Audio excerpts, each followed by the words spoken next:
এই যে মা কি করছে, মা অন্নপ্রাশনের জন্য ফেসিয়াল করছে। তো এই শাড়িগুলো কিনে এনেছি, এই ফেসিয়ালটাও একটু করে নিলাম গো, নাহলে তো আর একদম সময় হয়ে উঠছে। গুড মর্নিং গাইস, শ্রেয়াশ্রী অফিসিয়ালে সবাইকে স্বাগত জানিয়ে আজকে একটা নতুন ব্লগ শুরু করতে চলেছি। সকলে নিশ্চয়ই ভালো আছো। তো খুব গরম পড়েছে, তাও আমাদেরকে ভালো থাকতে হচ্ছে। ছোটোর বিভৎস গরম হতে এমনিই বেবি। তো চলো আজকে আমি তোমাদের সাথে শেয়ার করব হচ্ছে যে ছোটোর অন্নপ্রাশনের জন্য আমরা কি কেনাকাটি করেছি। কেনাকাটি মিস হচ্ছে আমাদের জন্য কি শাড়ি কিনলাম। দেখো ছোটো ঘুমিয়ে পড়েছে, কালকে খুব ঘ্যান ঘ্যান করছিল। আসলে গরমটা ভীষণভাবে পড়েছে, যার জন্য মানে আমরা বড়রাই পারছি না, আর ও তো এমনিই ছোটো মানুষ, টায়ার্ড হয়ে যাচ্ছে, এখন ঘুমোচ্ছে। কতক্ষণ ঘুমাবে জানি না, বেবিদের রুটিন তো এমনিই চেঞ্জ হয়।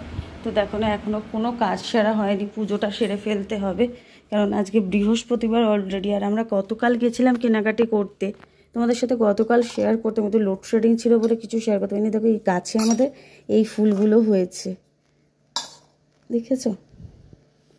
এই দেখো, ঠাকুরের বাসনগুলোকে ধুয়ে একদম চকচক করে মেজেছি আজকে, অনেক দিন পর আজকে একটু চকচক করে। রোজই আমি পরিষ্কার করে মাজি, আজকে একটু তেঁতুল দিয়ে ভালো করে মেজেছি। তো দেখো সব কিছু রেডি করে ফেলেছি অলরেডি, ফুল টুল ঢেলে ঠাকুর পরিষ্কার করে সিঁদুর পরানো হয়ে গেছে। এবার আমি পুজোটা সেরে নিই, তারপর তোমাদের সাথে দেখা হচ্ছে। আমার পুজো অলরেডি কমপ্লিট হয়ে গেছে, আমি তাড়াতাড়ি করে সেরে নিলাম, যেহেতু ছোটো ঘুমোচ্ছে। আজকে বৃহস্পতিবার অনেকটা সময় লাগে। আমি বৃহস্পতিবার দিন মা লক্ষ্মী ঘটে গোলাপ দিই। তো আমার পুজো কমপ্লিট, চলো এবার তাড়াতাড়ি করে রান্নাটা সেরে ফেলি। এই দেখো ছোট কি করছে।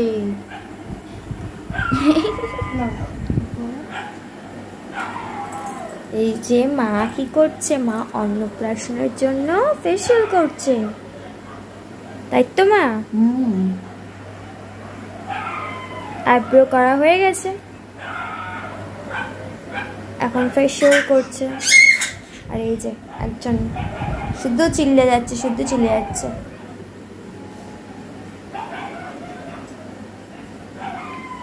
এটা কি করছো? এটা ভাইব্রেট মেশিন। আচ্ছা,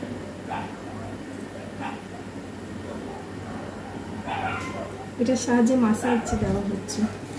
আচ্ছা মা, তোমার মুখটা কেমন লাগছে?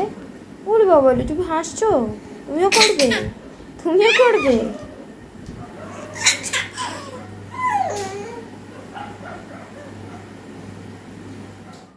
এই দেখো আমি ফেসিয়ালটাও সেরে নিলাম। অন্নপ্রাশনটা যেহেতু চলে এসছে, ওর জন্য একটুখানি তো ফর্সা ফর্সা লাগতে হবে, ওর জন্য ফেসিয়াল করে নিয়েছি। আর দেখো না, ছোটো আমার পায়ের কাছেই বসে শুয়ে রয়েছে দোলনাতে। আর আমাদের সাথে শেয়ার করবো কী কী শাড়ি কিনেছি। দেখো শাড়িগুলো দেখে বললো কমেন্টস করে কেমন হয়েছে। এই যে ছোটো, আমরা গতকাল গিয়েছিলাম এই দোকানটা থেকে, মানে আমি যে বুটিকের শাড়ি পরি ইমন্স এক্সক্লুসিভ থেকেই আমরা শাড়ি নিই। তো দেখো কি সুন্দর করে সাজানো গোছানো রয়েছে, আমার খুব ভালো লাগে বুটিকের শাড়ি পরতে। ইভেন এই দোকানটার জিনিস কোয়ালিটি দুটোই ভালো। তো একটু কস্টলি পড়ে, কিন্তু ভালো, মানে খুব কস্টলি না। দেখো শাড়িগুলো আমারকে বার করে দিয়েছে, যেহেতু উনি বলছিল আমি হ্যান্ডলুমের ওপর চাইছিলাম, উনি বলছেন না, যেহেতু অন্নপ্রাশন একটু পার্টিওয়ার লুক না হলে ভালো লাগে না। এটা রেড কালারটা বেশি গর্জিয়াস।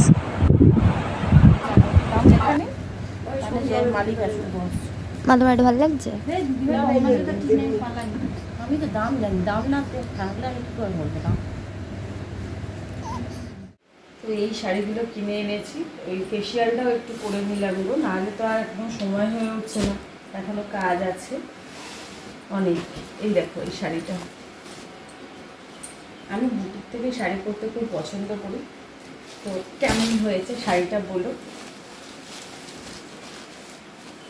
ভালো লাগছে শাড়িটা? কমেন্টে কিন্তু তোমরা কেউ জানাতে ভুলবে না। আমার মেয়ের খুব পছন্দ হয়েছে শাড়িটা, ও বলছে তুমি এটাই পরবে। আমি এখনো ফাইনালি ডিসাইড করতে পারছি না কি পরবো। তোমার পছন্দ হয়নি? আমারও খুব পছন্দ হয়েছে। আর এই শাড়িটা নিয়েছিলাম আমি নীল ষষ্ঠীর জন্য। আমি একটু হালকা জিনিস পরতে ভালোবাসি, আর কত সোভার না শাড়িটা, দেখো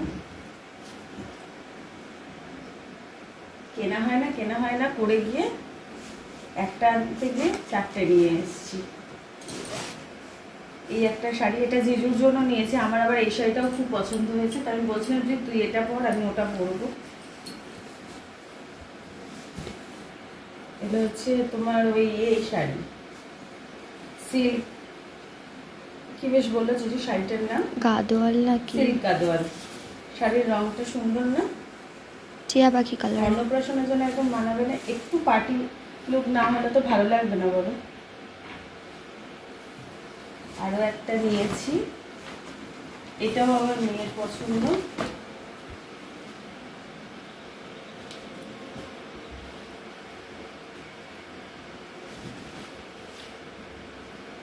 দেখো শাড়ির আঁচলটা এইরকম, আর শাড়িটা হচ্ছে এই যে এই কালারে। তা কোনটা পরবো তোমরা একটু প্লিজ কমেন্টস করে বলো। আমার মতে তো ওই পিঙ্কটাই বেশি সোভার, সবার তো মনে হয় ওটাই পছন্দ হবে। বারবারই বলছে যে এই শাড়িটা পরবার জন্য।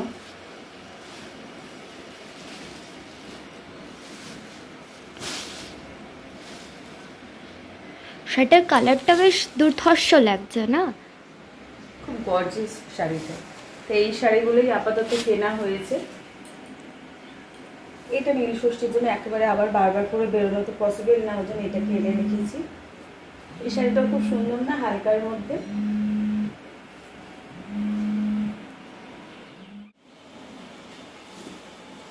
যাই হোক, জিজু যেটা পরে পরবে, আমি আর জিজুই তো পরার বুঝিয়ে যেটা হোক বেছে নিয়ে পরবো আমরা। অ্যাকচুয়ালি খুব গরম তো, মানে আমি চাইছি যাতে, আর ছোটকে তো কোলে নিয়ে থাকতে হবে বুঝতেই পারছো, আর ঘ্যান ঘ্যানও করবে ও, যেহেতু লোকজন রয়েছে, গরমটাও বিভৎস পড়েছে। তো দেখা যাক যেটাতে কমফর্টেবল লাগবে। সবকটা শাড়ি খুবই সুন্দর, মানে আফসোস থাকবে না যে এইটা কেন পরলাম না বা ওটা কেন পরলাম না, প্রত্যেকটাই সুন্দর। তো শাড়িগুলো কিন্তু কেমন হয়েছে, অন্নপ্রাশনের জন্য আদৌ কিন্তু সুইটেবল কিনা তোমরা কিন্তু জানাতে কেউ ভুলবে। তো এই ছিল হচ্ছে শাড়ির কেনাকাটা। তো যদি এখনো ব্লাউজ কিনে ওঠা হয়নি, আর ভাবছি ব্লাউজ কিনে নেবো, এখন আর বানানো সম্ভব নয়। তো যদি তোমাদের ব্লগটা ভালো লাগে তোমরা কিন্তু প্লিজ ফলো করো, সাবস্ক্রাইব করো, লাইক করো, কমেন্টস করো, শেয়ার করতে কিন্তু কেউ ভুলো না। টাটা।